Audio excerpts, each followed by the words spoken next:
वर्धा जिले में एक नाबालिग लड़की के साथ कथित यौन उत्पीड़न और हत्या की घटना के विरोध में आज सामाजिक कार्यकर्ताओं और महिलाओं ने जिला कलेक्टर कार्यालय पहुंचकर मुख्यमंत्री के नाम ज्ञापन सौंपा।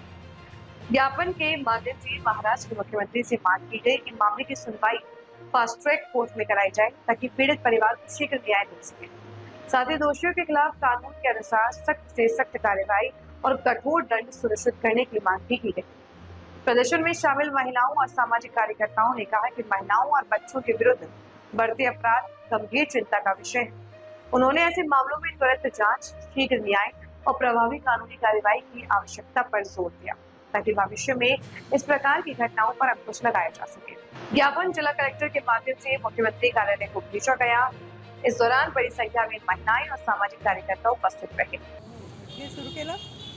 आज आम्ही इथे सर्व महिला संघटना जिल्हाधिकारी मॅडमकडे आलेलो आहोत। रोठ्याला जी घटना घडली अतिशय निंदनीय असा तो प्रकार होता आणि अशा घटना वारंवार आपल्या देशभरात सगळीकडे घडत आहे आणि या घटनेमुळे आज आमचं मानवी मन हे विचलित झालेलं आहे। अतिशय क्रूरतेनं त्या मुलीचा निर्गुण असा हत्या करण्यात आलेली आहे आणि या हत्येचा निषेध म्हणून आज आम्ही सर्व सामाजिक संघटना इथे निवेदन द्यायला आलेलो आहोत। तसेच आरोपी हा मोकाट तर सुटलाच नाही पाहिजे, परंतु त्याला जन्मठेपसुद्धा नको, त्याला फाशीची सजा ही झाली पाहिजे आणि ते सुद्धा त्वरित त्याचा निर्णय लागला पाहिजे असे आमची महिला संघटनेची मागणी आहे आणि आमचं म्हणणं कलेक्टर मॅडमनी ऐकून घेतलं आणि त्यावर निश्चितच अंमलबजावणी करणार असं त्यांनी आम्हाला सांगितलेलं आहे। याबद्दल आम्ही त्यांचे आभार मानते आणि पुढे सुद्धा अशा या घटना घडू नये यासाठी शासनाने कठोरात कठोर असे पावलं उचलायला पाहिजे। जागोजागी पोलीस चौकी लावलेली पाहिजे। जे गावं छोटे गाव आहे जिथे बस स्टॉप येतो, एसटीचा स्टॉप येतो आणि 2 किलोमीटर आतमध्ये तिथे गावांमध्ये मुलींना जावं लागतं, तिथे सुद्धा पोलिसांची चौकी लागायला पाहिजे किंवा आतमध्ये गावांमध्ये सुद्धा बस गेली पाहिजे असं मला यावेळी वाटतं आणि निश्चितच या घटनेचा ही निंदनीय हा जो प्रकार आहे याचा मी निषेध करते। माझ्या सर्व सहकारी महिला आणि सर्व महिला संघटना याचा तीव्रतेने निषेध करीत आहेत। नमस्कार। आज जी घटना आता जी रोट्याची जी घटना घडलेली आहे ते अतिशय घाणेरडी आणि समाजाला लज्जास्पद असणारी घटना आहे। याला मी आणि माझ्या सर्व ज्या सहकारी महिला आहेत ज्या सामाजिक क्षेत्रात काम करतात या आम्ही सर्व महिला आम्ही यांना निषेध करतो आहे।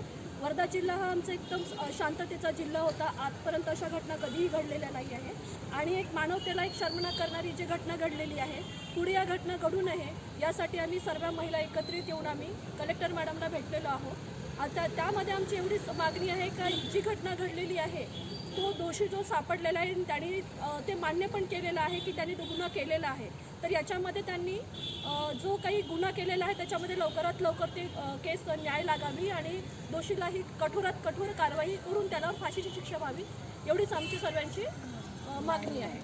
वर्धा जिल्ह्यात रोठा येथे जी घटना घडली ती अतिशय दुर्दैवी आहे आणि 12 वर्षीच्या चिमुकलीवर जो पाशवी अत्याचार झाला ती अमानवीय घटना आहे आणि या संदर्भात जिल्हाधिकाऱ्यांमार्फत माननीय मुख्यमंत्री साहेबांना आणि आमचे पालकमंत्री पंकजी भोयर यांना निवेदन देण्यासाठी आम्ही सर्व सामाजिक संघटनेच्या महिला आलेल्या आहोत आणि आमची हीच मागणी आहे की नरसापूर बलात्कार प्रकरणात जशी आरोपीला फास्ट ट्रॅकमध्ये ती केस चालली आणि त्याला 2-2.5 महिन्याच्या आतच फाशीची शिक्षा झाली, त्याचप्रमाणे न्याय या रोठा येथील चिमुकलीलाही मिळावा आणि आरोपीवर कठोर कारवाई होऊन त्याला पण फाशीची शिक्षा देण्यात यावी।